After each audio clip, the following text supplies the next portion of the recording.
નમસ્કાર મિત્રો. તો આજે આપણે જશું સિમરધામની અંદર આવેલા લહેરનાથ મહાદેવના મંદિરે. ખૂબ સુંદર તથા રમણીય નજારો.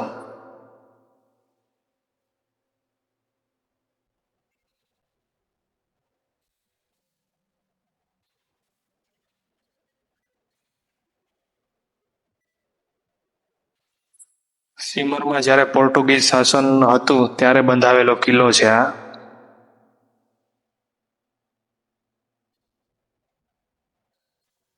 ચાલો તો હવે આપણે આગળ વધીએ.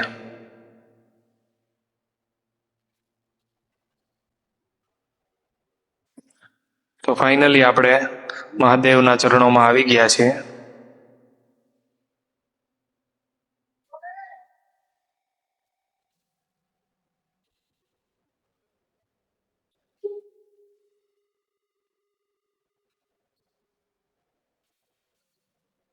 છે ને હાવજના જડબા ચીરી નાખે એવા ભાઈબંધ. ઘર ભેગું થાને ભાઈ. જે શાંતિ શહેરોમાં નથી મળતી એ શાંતિ અહીંયા ગામડાઓમાં સાવ ફ્રીમાં મળે છે.